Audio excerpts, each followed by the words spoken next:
ये वक्त चलेगा। जय हिंद, नमस्कार दोस्तों। मेरा नाम राकेश सिंह है। मैं CPSI 2023 से भर्ती हूँ। ठीक है, मेरे साथ अभिषेक कैमरी और कौशिक है। अभिषेक कैमरी, बताओ तुमने 2000 SSC GD में कब भर्ती हुए थे? सर 2022-23 वाली भर्ती में। अच्छा, उसमें कितनी वैकेंसी थी? सर उसमें CRPF की कोई समथिंग 10,000 वैकेंसी आई थी। अच्छा, चलो ठीक है, बढ़िया है। मैं जो है तुमसे कुछ क्वेश्चन पूछूंगा, क्योंकि कुछ मेरे व्यूअर्स जो हैं हमेशा फिजिकल रिलेटेड, मेडिकल रिलेटेड हमेशा क्वेश्चन रहती है, कोई ना कोई क्वेरी रहती है। अगर मान लो कोई बंदा जो है उसको फिजिकल में प्रॉब्लम आ रही है, तो उसको कैसे इंप्रूवमेंट करे? उसका जैसे मान लो 24 मिनट टाइम मांगता है। 24 मिनट कितना मिनट मांगता है? 24 मिनट। तो 24 मिनट आपने कैसे मतलब किए थे? अपना फिजिकल कैसे किए थे? सर जब फिजिकल की डेट आया तो उसके टाइम पे फिर हम अपने गांव में ग्राउंड था, उसमें जाते थे। हाँ। और जैसे जैसे रनिंग करते हैं तो शुरुआत में सीन पेन भी होता है। अच्छा अच्छा अच्छा। मेन पॉइंट ये है कि पैरों में दर्द होता है। अच्छा अच्छा। उससे डरे नहीं, हाँ। उसको कंटिन्यू रखे, क्योंकि ये ग्राउंड का दर्द है। अच्छा ग्राउंड अच्छा। से ही जाएगा। और आप ऐसे नहीं है कि आपने रनिंग छोड़ दी तो दवा लगा लूँ, कोई पेन किलर खा लूँ या उससे ठीक हो जाएगा, नहीं। अच्छा आराम लगता है कुछ टाइम के लिए। वो जो फिजिकली पेन होता है वो फिजिकल करने से ही जाता है। अच्छा अच्छा। हाँ, नहीं ये तो आप एकदम सही कह रहे हैं, क्योंकि हम लोगों का जब वहाँ पे ट्रेनिंग हुआ था तो मैं तो हाईएस्ट 20 किलोमीटर रनिंग हुआ था। 48 किलोमीटर की हम लोग रॉन्ग रूट मतलब मार्च भी कर चुके हैं। तो मतलब रनिंग में तो ज़्यादा प्रॉब्लम कब होती है? जब तुम रनिंग किए उसके बाद तुम जो एक्सरसाइज छोटी मोटी होती हैं उनको करना, अगर उनको करोगे तो सीन पेन ये सब कम हो सकता है। ठीक है ना? कौशिक, ये बताओ कि तुम फिजिकल जब दिए थे क्या दिक्कत आई थी? क्या मतलब बता सकते हो हमारे व्यूअर्स को? साथियों, अगर आपका आगे अगर 1 महीने 2 महीने बाद आपका फिजिकल आने वाला है तो कई चीज़ आपको ध्यान में रखने की ज़रूरत है। सबसे पहले क्या होता है कि हम फिजिकल का वेट करते इंतजार करते हैं कि जब पास आ जाते हैं तब अपने खासकर ज़्यादा जोर लगाने लगते हैं। अच्छा। तो क्या करना है, आपको रेगुलर ग्राउंड से जुड़े रहना है। आप ठीक। इंतज़ार नहीं करना है कि फिजिकल का डेट आएगा फिर दौड़ना स्टार्ट करेंगे। तो आप रेगुलर ग्राउंड से जुड़े रहिए। 2 किलोमीटर ही दौड़िए, लेकिन रेगुलर इससे जुड़े रहना अति आवश्यक है। अच्छा अच्छा। जैसे मान लो कि अब फिजिकल इन लोगों को हो जाता है, इसके बाद मेडिकल आता है।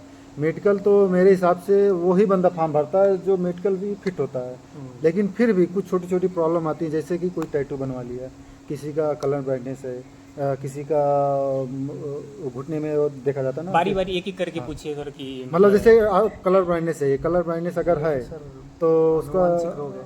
अच्छा, ये अनुवांशिक रोग है। अगर किसी को है तो मतलब वो फिजिकली फिट होगा कि नहीं? मेडिकल में अनफिट होगा वो तो। अनफिट हो जाएगा। तो किसी भी बेल्ट वाली जॉब के लिए वो अनफिट ही है। अच्छा अच्छा। तो ये जो टैटू का एक बहुत बड़ी समस्या रहती है। नहीं, वो तो इतनी बड़ी समस्या नहीं है। आप उसको किसी मेडिकल शॉप पे जाके अच्छा अच्छा मेडिकल डॉक्टर से उसे इरेज करा लो। अच्छा उसका जो निशान रहेगा उसका कोई इशू नहीं होता, बस वो दिखना नहीं चाहिए कि हाँ यहाँ पे। अच्छा अच्छा। फिर थोड़ा मैं कान में क्या चेक किया था? मैं ऊपर से नीचे पॉट में आ रहा हूँ, बॉडी पॉट में। कान में क्या चेक किया था? कान में सर बस यही देखते हैं कि कान साफ है, कोई कान में पर्दे में कोई छेद तो नहीं है, बस इतना ही चेक करते हैं। ऐसे कोई नहीं है कि आपको आवाज़ सुनाएंगे। अच्छा अच्छा। नहीं, बस चेक करते हैं हाँ, उसमें मित्रों आपको बता दें कि जब कान का मतलब चेकिंग करता है, मैं air force, navy, CPO, SSC GD का कई बार मेडिकल दे चुका हूँ, तो इसमें क्लियर बता देता हूँ कि कान का केवल पर्दा चेक किया जाता है, उसकी साफ सफाई, कान एकदम साफ होना चाहिए, बस और कुछ नहीं चेक होता है। ठीक है। कलर ब्राइटनेस मान लो है, थोड़ा थोड़ा है, तो मतलब लोग बात कहते हैं कि गाजर का वो जूस या हलवा मतलब ज़्यादा बेनिफिट होता है। आँख का कैसे क्या टेस्ट हुआ था आपको? आँख का सर वही, ये कैपिटल लेटर पढ़वाते हैं, मतलब अल्फ़ाबेट। अच्छा। कोई सिंबल होते हैं ठीक 25 मीटर या फिर समथिंग 10 मीटर की दूरी पर। ठीक। उनको पढ़ाने के बाद फिर सर एक टॉर्च, आँख पे टॉर्च मार के देखते हैं, बस आँख का तो यही होता है। अच्छा, तो दोस्तों मैं बता दूं कि जैसे आप को आँख में थोड़ा भी डाउट हो रहा है कि नहीं मेरा आँख सही है कि नहीं सही है, तो उसके लिए आप कहीं भी जो गवर्नमेंट होता है हॉस्पिटल, वहाँ पे जाके चेक करा सकते हैं। लेकिन मेडिकल देते वक्त क्या क्या परेशानी होती है मैं बताता हूँ। जैसे कि आपको मेडिकल के लिए आँख के लिए बुलाया जाएगा, तो एक आँख ऐसे बंद कर लिया जाएगा, आँख से पढ़वाया जाएगा, उसमें 6x6 आँख देखा जाता है। लेकिन उसमें सबसे ध्यान देने बात क्या रहती है, जब हम आँख ऐसे बंद कर लेते हैं तो उसमें आंसू आना स्टार्ट हो जाता है, तो आंसू से वो धुंधला धुंधला दिखाई देता है।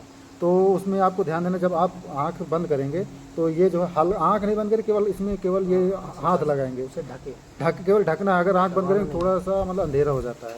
ठीक है ना? बाकी और ज़्यादा मेजर आँख में दिक्कत है तो फिर मुश्किल होता है, अनफिट ही कर देंगे, क्योंकि मेन रोल जो है फोर्स में आँख का ही होता है। ठीक है ना। हाँ कौशिक, आप आगे आप बताइए कि आगे क्या रहता है। हड्डियों में बताइए, हड्डी का क्या देखते हैं।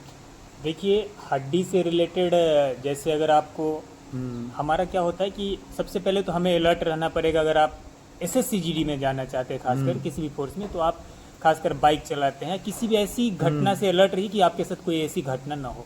क्योंकि ठीक, ठीक। हमारे साथ वालों कई लोगों के साथ ऐसा हुआ है कि बचपन में कभी हाथ टूट गया तो वो एंगल मापते हैं, तो एंगल में अगर उनका 19-20 या कम ज़्यादा होगा तो आपको उसमें भी छांट दिया जाता है। तो इसलिए खासकर आपको किसी भी मेजर इंजरी से आपको बचना है। अच्छा। और बाइक वगैरह चलाने में सतर्क रहना है, तो ये चीज़ को ध्यान रखना है। अच्छा चलिए ठीक है। फ्लैट फुट नोकनी चेक होती है। मान लो बहुत सारे हमारे व्यूअर्स हैं, उनकी नोकनी हमेशा प्रॉब्लम रहती है, तो नोकनी है कैसे पता करें कि हाँ नोकनी है, नोकनी मतलब हो रही है। वो जब हम किसी दिन अगर आपको लाइव सेशन में अगर दिखा सकेंगे उस तरह से, क्योंकि वो दोनों घुटना जो होता है, दोनों पैर को सटा के जब खड़े करते हैं तो दोनों अगर आपका घुटना सट रहा है वापस में, अच्छा। तो उसे नौकनी माना जाता है। तो उसके लिए आप जो तकिया वगैरह है उसको लगा के रात में अगर सोएंगे तो उससे आपको राहत मिल सकती, मतलब उस ठीक हो जाता है। लगभग 2 exercise भी महीने होती है उसकी। कंटिन्यू करेंगे और कुछ एक्सरसाइज वगैरह करेंगे तो उससे आप राहत, मतलब वो ठीक हो जाती है। अच्छा, जैसे बहुत हमेशा दिक्कत क्या आती है कि बहुत लोगों का हाइड्रोसील छोटे मोटे ऑपरेशन हुए रहते हैं। ठीक है ना। तो मतलब ऑपरेशन कितने दिन का होना चाहिए कि मेडिकल में अनफिट नहीं होगा? बिल्कुल बिल्कुल डरना नहीं है, क्योंकि अगर आपको कोई प्रॉब्लम है, अगर आपको मेजर प्रॉब्लम है, तो अगर आपको पता है कि वैसे भी हम जाएंगे तो हम मेडिकली अनफिट हो जाएंगे, तो उससे बेटर है कि अगर आपके पास टाइम है, जैसे अगर मान लीजिए आप 2026-27 के लिए देख रहे हैं, 2026 के लिए देख रहे हैं, तो आप अभी से, जैसे हाइड्रोसील है, कोई भी ऐसा सर्जरी है, आपको ऐसा लगता होगा कि सर्जरी के बाद अनफिट कर दिया जाए, ऐसा कुछ भी नहीं है। कम से कम आपको 6 महीने पहले सर्जरी होना चाहिए। यानी सर्जरी मतलब ये नहीं देखता कि सर्जरी कब हुआ है, ये देखता है कि पूर्णतः आप फिट होना चाहिए, वो चीज़ आपको नहीं होनी चाहिए। बाकी सर्जरी से आपको बिल्कुल छांटा नहीं जाता, आप बिल्कुल फिट रहेंगे तो आपको ले लिया जाएगा। मैं अपना एक्सपीरियंस बताता हूँ दोस्तों कि मेरा जो है, जब एयरफोर्स का जो जितनी भी फोर्सेस हैं, मुझे ऐसा लगता है कि एयरफोर्स का मेडिकल हमेशा टफ होता है। तो उसका रिगार्डिंग एक मेरा पॉइंट है कि मेरा हाइड्रोसील का ऑपरेशन हुआ था, वो 6 महीने से ज़्यादा हो गया था। तो मैं जैसे उसको बताया था, उसने मतलब जब आप जैसे जाओगे तो एक फॉर्म भरवाते हैं, फॉर्म में साफ साफ लिखवाते हैं किसी का कोई ऑपरेशन कोई दिक्कत तो उसमें लिखना होता है। तो मैंने तो लिख दिया कि हाँ मेरा हाइड्रोसील का ऑपरेशन हो रखा है। तो जब उसने पूछा था डॉक्टर ने कि भाई ऑपरेशन कब हुआ, तो उसमें मैं 6 महीने 7 महीने से जब बता दिया कि हो चुका है, तो फिर चेक किया नॉर्मल, फिर मुझे फिट ही कर दिया कि ऑपरेशन में कम से कम तुम्हारा 6 महीने से ज़्यादा होना चाहिए, बस बाकी कोई दिक्कत नहीं आएगी। और कौशिक कुछ बताओ मेडिकल का, और क्या चेक होता है? मेडिकल से रिलेटेड आपका ये जो भी है, पूरा ओवरऑल बॉडी आपका चेक किया जाएगा। लेकिन ज़्यादा घबराने की ज़रूरत नहीं है, बिल्कुल अलर्ट रहना है। अगर आप में कोई प्रॉब्लम, मेजर कोई प्रॉब्लम नहीं है, तो आप बिल्कुल फिट होंगे, ऐसा कुछ भी नहीं। अच्छा। चलो ठीक है। अगर जय हिंद दोस्तों, अगर आपको किसी चीज़ में दिक्कत आ रही है कि मतलब मेरा नौकरी प्रॉब्लम है, आप कमेंट में ज़रूर बताएंगे, फिर हम अगले वीडियो में आपको ये बताने की कोशिश करेंगे कि वो उस प्रॉब्लम को कैसे दूर करना है। ठीक है ना। नमस्कार।